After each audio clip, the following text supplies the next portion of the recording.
Welcome back, guys, to another Who the Heck Are We episode. Thanks for tuning in out to our other show episodes, of course.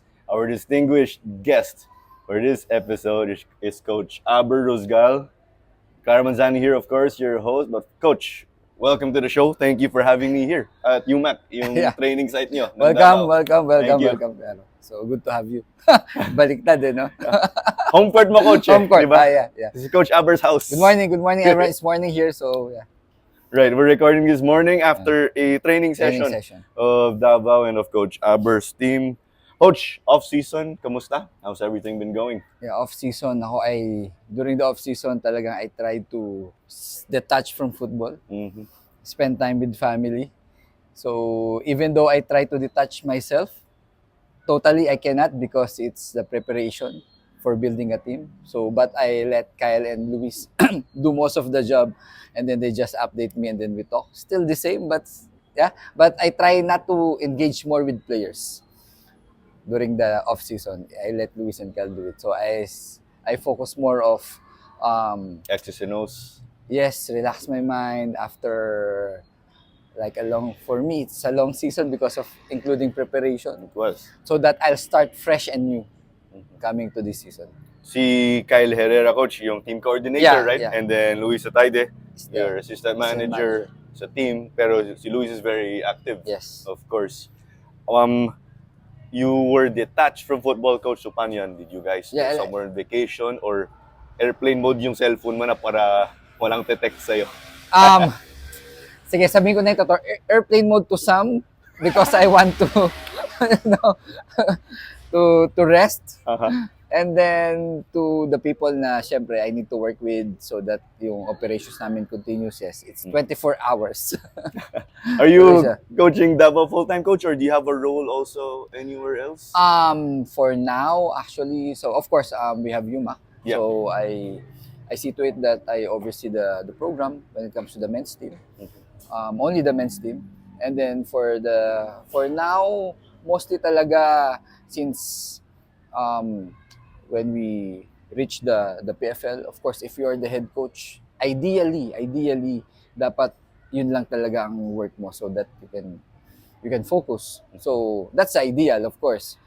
But now, yun, I try to apply that. So my focus and everything will be with the men's team.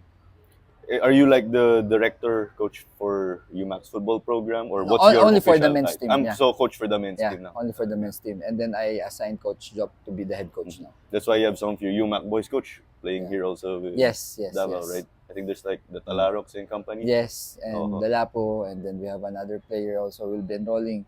So yeah. Let's get to it, Coach. Yeah. This was later intended for the convo, but you Yeah. mentioned one of the magic words or magic names. Yeah. Uriel Dalapo. Yeah, Coach, Uri. how proud are you? Nag-national team si Goosebumps, Uri. yeah. Actually, if hindi ako masyado, maybe magtataka si Yuri, hindi ko masyado pinaparamdam sa kanya how it is, but as a coach, I'm very proud of him. Kasi marami rin talaga kaming struggle ni Yuri for him to at least go to that level on and off the pitch. So I was able to work with Yuri during U19 when we represented the Davao RFA. So I went to Davao, and then the competition that time is in Cebu for the U19 Nationals. That's the time I was able to work with Yuri from the Davao team. And then from there, I have to fly back early for the Copa preparation. Yes. And then after their competition, I asked Yuri to come here. So I think nag-U19 national team din siya, Coach. And then Yes, I think nag-senior, full I circle. think he started U15, U16 if I'm not wrong. Yes. So si Uriel Dalapo, of course, got a senior international cap in the Merdeka Cup. Congrats, Uri, of course. Yan, proud daw si Coach Aber. But Coach, let's talk about it also. Yung recent season was PFL, pero Copa, you guys made waves already. Uy, Davao, returning team, but may konting amateur status pa. Siyempre, Coach, kahit returning team, start from zero eh. I asked the same question to Luis, who guested on our show also. Yung initial goal nyo was to make it to the next stage. Knockout stages. Knockout stage. Because you guys were playing well, Coach. Nag-adjust ba kayo ng expectations or, huy, nag-accomplish na-accomplish natin yung goal. Let's just have fun. Anong naging exact mindset there, coach? I think yun nga, parang sinasabi natin na yung chance for Copa is for the players and for me also. It's an avenue for us to show what we have been working for the longest time before. So, hindi siya yung overnight because you cannot do that against professional teams. So, it means you have to be ready long time ago pa working for you to be able to have that mindset and like you have to be equipped on how to handle the team for you to be able to do that. So, yeah. So, before coming to Copa, siyempre as a coach, siguro doon na ang separation whether if you're a technical coach because sometimes coaches are confused. But I hope they understand that coaches are technical and coaches are tacticians. It depends on the age group that you handle. I think they have to know that also, whether what kind of coach they are, so that they will understand the strength and the advantages of what they have. So there you go. I think, Coach, was it you or someone in management or outside sa community? Kasi yung term daw, yung players ng Davao in the Copa, parang yung mga people who were left out and they were given a second chance. Second chance. Oo, Coach. Yeah. So kasi I really believe that every player na umabot dito is they have what it takes. Okay? It's just that meron lang different circumstances in every club, in every team, na sometimes it didn't work for them. But it doesn't mean that it won't work for them forever. Maybe on that team only, but when they move to another team and they will click and then they can surpass everyone. So because that's football. Yeah. Like life, you don't know, it's very unexpected. You just have to be ready and you have to believe that you have it. Lang. Well said, Coach. And thanks to Copa, tumas yung pressure for PFL, you and your boys. When we were covering the PFL games, we were also talking internally. We were told, yung mga commentators, guys, ask questions about the underdog tag of Davao. Ang tanong, underdogs ba sila? Because we saw how well you guys are doing. May mga experienced players kayo. And that's what happened, Coach. What do you have to say about that underdog tag? Okay. And kami, understandably, Coach, challenge namin because you guys did very well last PFL. Tama, Coach, top 4? Yeah, top 4. Yeah, technically, top 4. We are tied with number 3. Yes. They went ahead because of goal difference. GD, yes. Yeah. And you guys had the best defense for majority of the season. Yeah. Kaya only overtook you guys in the end. Yes, and we only have 2 losses, so it's just very tight competition from the top, on the top. Yeah. Coach, what do you have to say about that na? Okay. Kami, we're like, kasi ang definition ng underdog is hindi kayo yung ine-expect because when it comes to finances, di ba? Other teams is more superior than you when it comes to people, when it comes to everything. And then you try to play against them, against that group or people. So, doon nila na differentiate sino yung may advantage at disadvantage. So, basically, we are on a disadvantage side because, number 1, we come from a U23 team. Okay? And then we just tried to go up and play against the mainstays, okay? which is the PFL teams already. And then, siguro, it's really more of giving chance to the players who were not given priority during that time to show and prove again that they still have it. They just need an avenue and a chance to do it. And then we were able to work together. I think the advantage with us, which I think I carry until now, is that we just really work. From the start up to the end of the season, we just continue our work rate. Number 1, which is very important to me, is the environment, working environment. I think that has been the key until now, the working environment. I try to fix that first before I fix everything else. I make sure that the working environment is toxic free. Everyone should be the student of the game. Whether you're coming from a national team or you're coming from college, I don't care. If you are part of the team, you should be a team player. If you are not a team player, then we cannot work together. But if you are a team player, then you are very welcome to be with us and we can go places. And that's what you're trying to do, Yes. syempre, coach, as that head coach Yes. of this team, of this program. Kaya yung isang diehard fan of Davao, David Abella, said, in Aberball we trust. Yes. I think you defined Aberball. Yeah. And then, you also answered it, coach, yung pagka-underdog kasi yung nga, limited budget nyo. Yeah.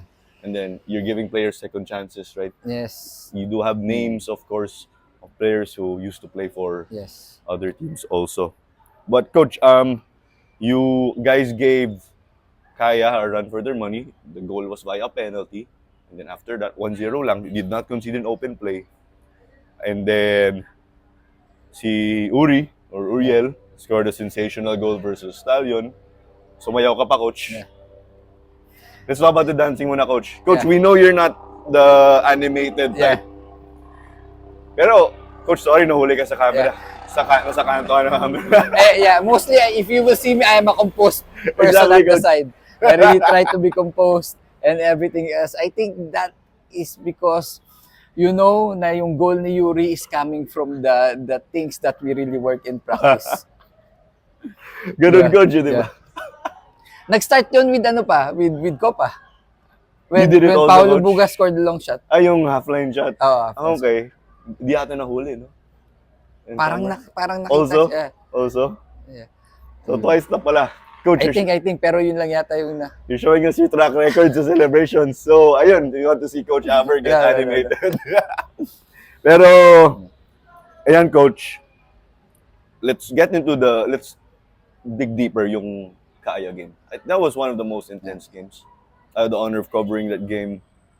And you guys kept up. More than keep up, you gave them a run for their money. That's a team that played ACL. The main ACL. Before. We played them twice in Copa. Right. Rematch. And then we played them again here. Actually, almost the same result. We just lost in a penalty game, not in an open game. Yeah. Right. I think, in Copa, not in an open game, a shootout. But against last season, penalty rin again. So Right. we were given a chance also to tie it. So we just missed it. Tama, Coach. So still decided through penalties. I think the reason is if you will just look on how we play, because I think we reached this level because we believe in something that we stick onto it. I was able to define what I really want for us to do in training that will reflect on what we want to do in the game. From small picture up to the big picture, that's how we prepare in training.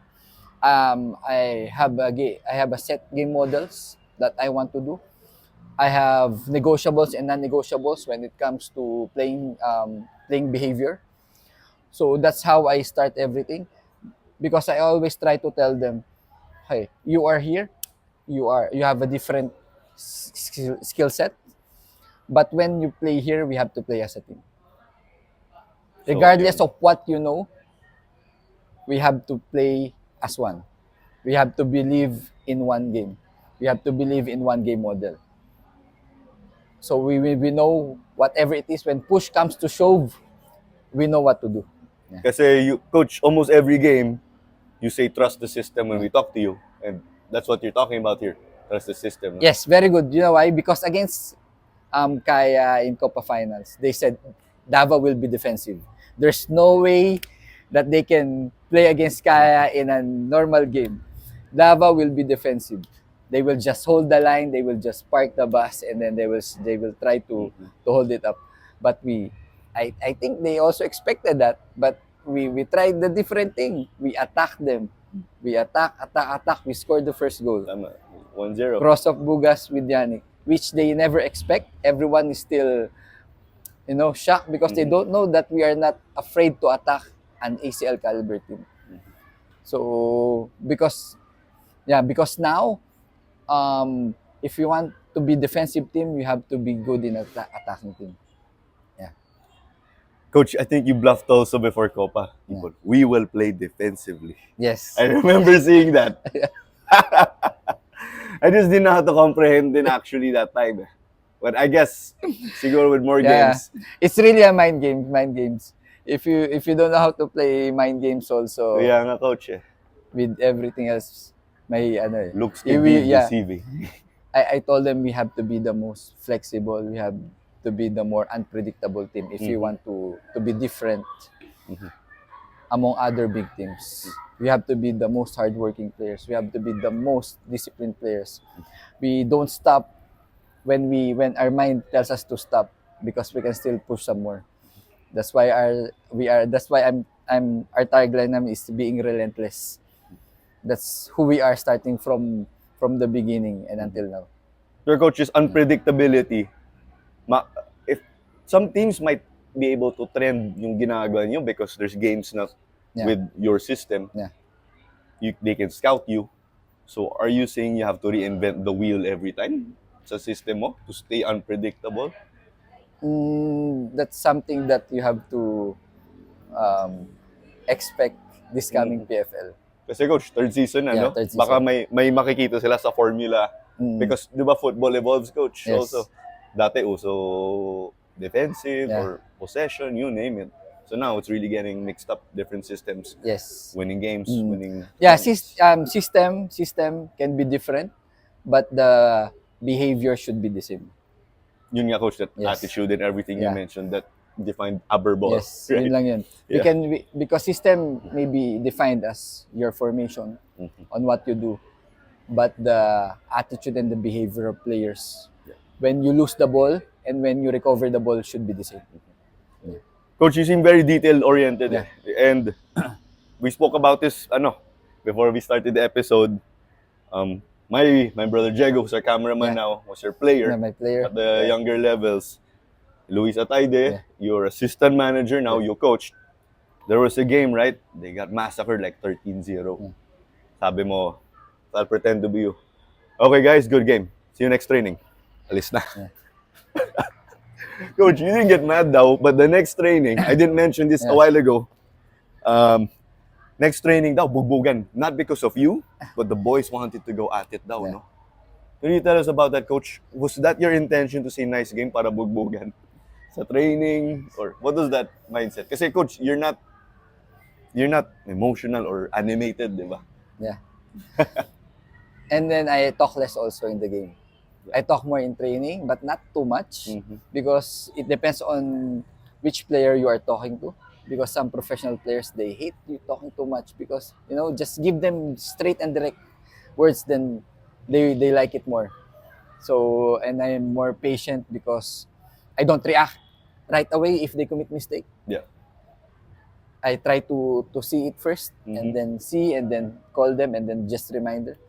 Because remember, in the game, that's why you are a coach, right? You don't have to teach in the game. You just have to coach in the game. Because you have to execute what you were teaching already and practicing.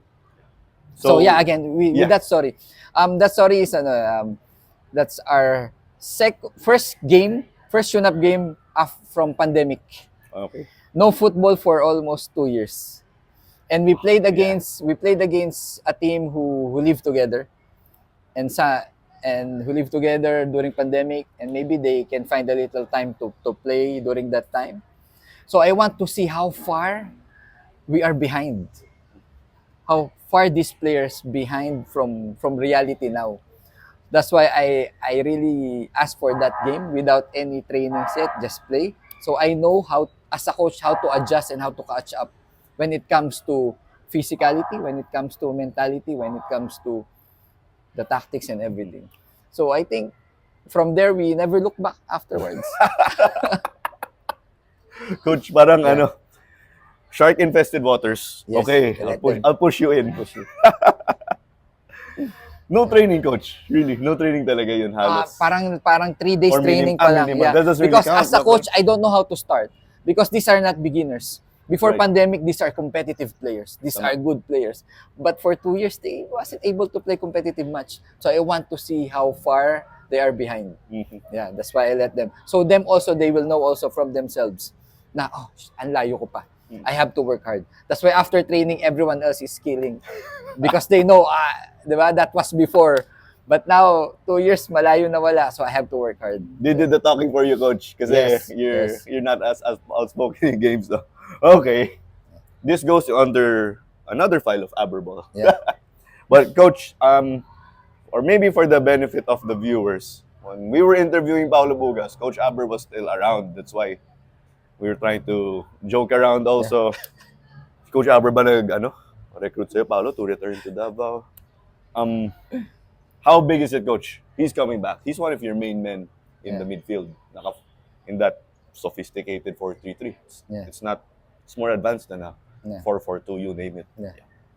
And it's very technical because the 4-3-3, my midfield has different roles. One should be mostly of holding, one should be mostly attacking, one should be mostly a playmaker. So it's hard to find players also that can complement that triangle. And also my forward line, the roles of my side forwards are everything. They should score, they should defend up and down. Same with my wing backs. They should be a modern wing backs because they can start the play, they can penetrate the play, they can score also. So when I run my attacking system, I use all of them except the 2 center backs because everyone else on the pitch should be the starting point of attack.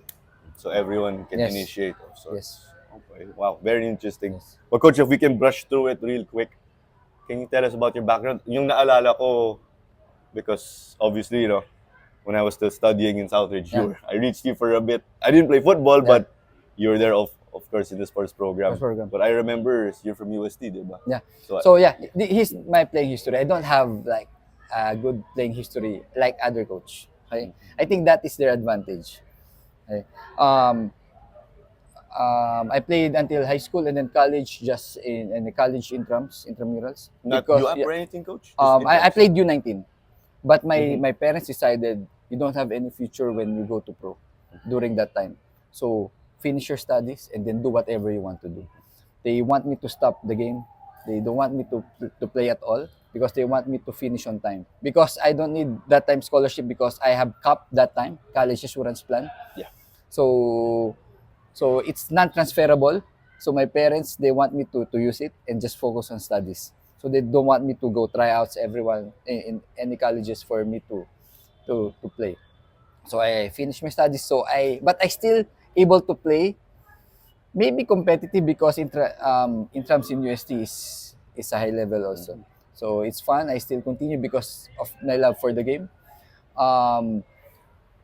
I was involved playing every day, but not in the level that they have. I finished education. So after I graduate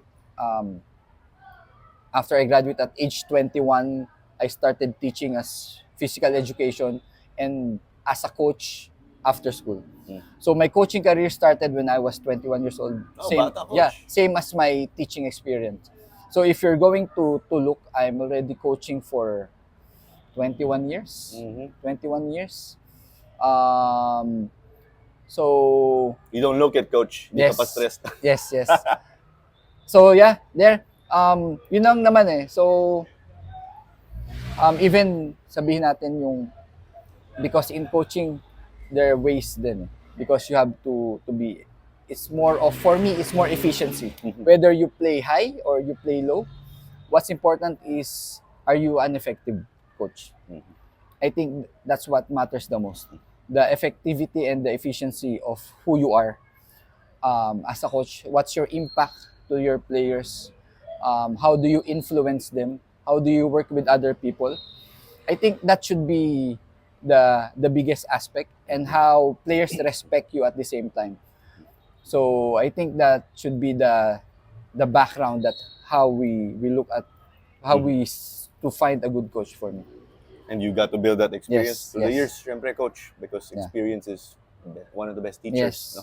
But Coach, what are the organizations or schools that you've worked with? So obviously, there's Davao, there's UMak. You also had an involvement with the UCFC staff. Yeah. Early So on. at 2004, I started with Rifa. Mm-hmm. Now it's 2024. 20 years in between. More, 21. So for the last 20 years, I've seen Philippine football. Everywhere, Coach. Yeah. Umikot ka.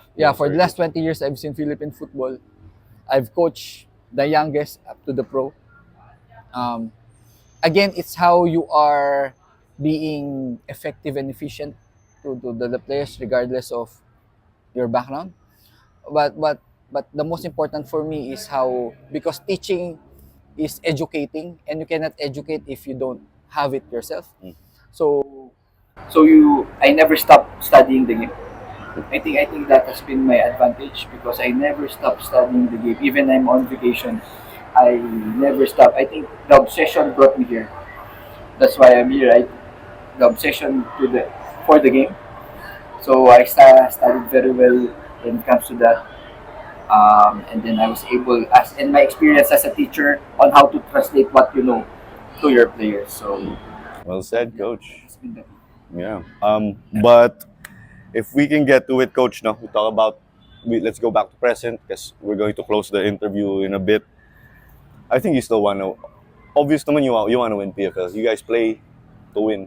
You know, Coach, that's the expectation. You want to win the title. You guys want to dethrone Kaya. You want to get back at them. Kasi you guys had close games, Coach, no? Copa, PFL, championship implications.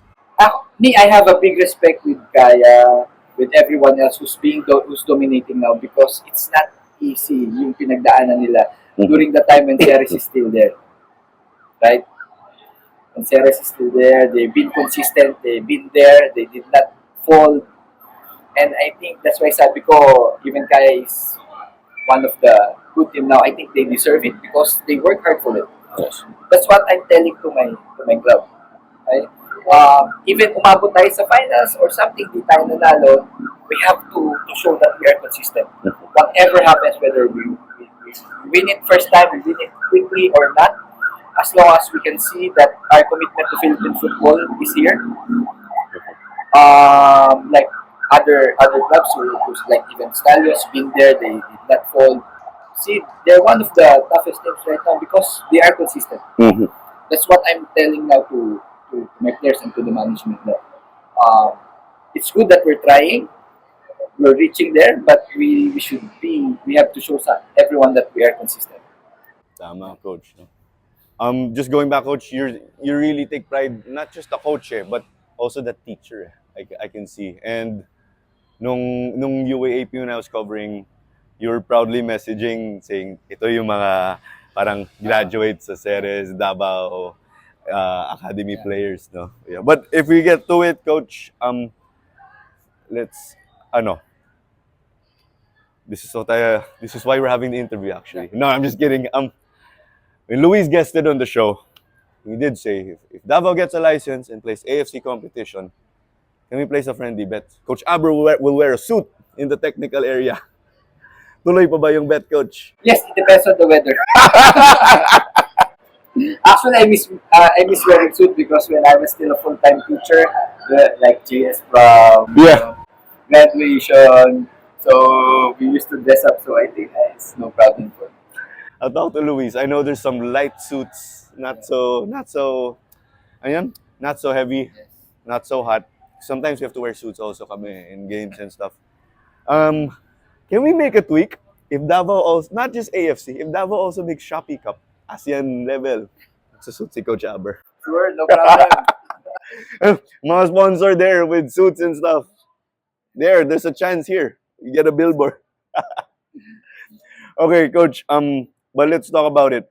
5 years from now, where do you see yourself? That's a big chunk of the career. 5 years back. I won't settle from A. I want to take my pro license. Actually, I'm gearing up to take pro anytime soon. Okay. So I've been connected in contact with other FAs already who can offer the license. Yeah, that's my goal.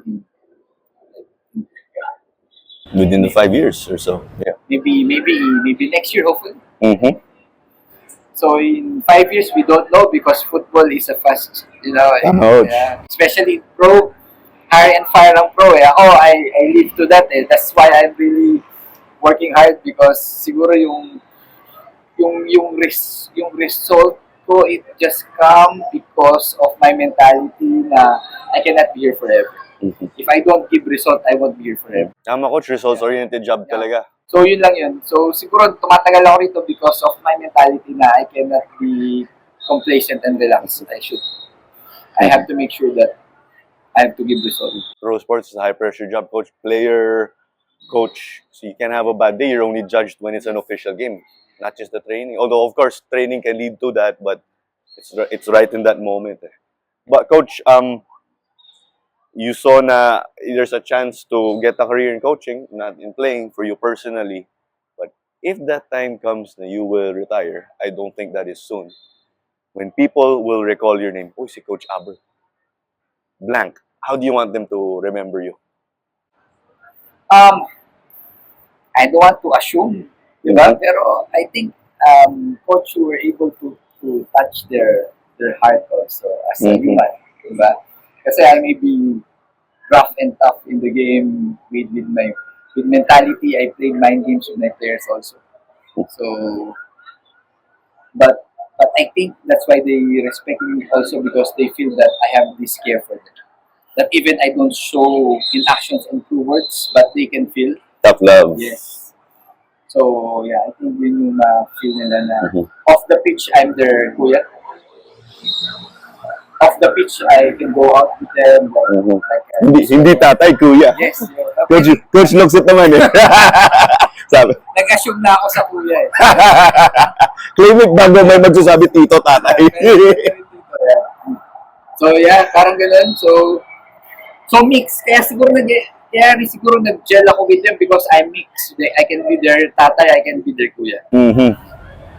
Wow. And then pagdating namin sa field, they don't feel any favoritism at all. Very unique. Lahat favorite ni Coach Aber. It depends. But they know that. Coach likes the people who work hard, bust their ass off in training. Yeah. Lastly, Coach, because we'll end the show pretty much, I want to give you the floor to greet your family, friends, relatives, supporters. Siyempre, yung mga Davao Aguilas UMak supporters din, of course. Yeah. Of course, I would like to thank my family. Siyempre, they've been my inspiration. So, secondly, my second family because my family is in the US. But my siblings are here also, but I'm talking about my family. Yes. And my family, while here with me is, of course, my Davao Aguilas family. Sir Mike, Miss Didi, and then all our staff there, Giselle, Miss Tina, everyone else has been my family. Of course, my players. My players who's been with me, and my coaching staff also. Coach Uli has been really, through ups and downs, he's with me. But how many years we've been working together? Now I'm shaping Coach Jho to be one of us also. Everyone else, well, so of course, every day I talk to Luis. Luis has been my wingman. Now Kyle has arrived also. Wingman. Yeah. Dami. Wingman na, make it easier for me now. Of course, support of Sir Jeff has always been here. We are not here without Sir Jeff and Sir Mike. Yes, Mr. Jeff Cheng, of course. Yes. And of course, Davao Ultras. Oh yeah. Yes. Ultras Davao. Ultras Davao. Andyan sila, sunny, rainy, andyan sila. So thank you for the support. Siyempre the founder, David, has been pushing everyone else to be there with us. So and also I would like to thank my mentor, Coach Maro. I'm not here, all without your trust and guidance. So I really look up to Coach Maro as my father in coaching.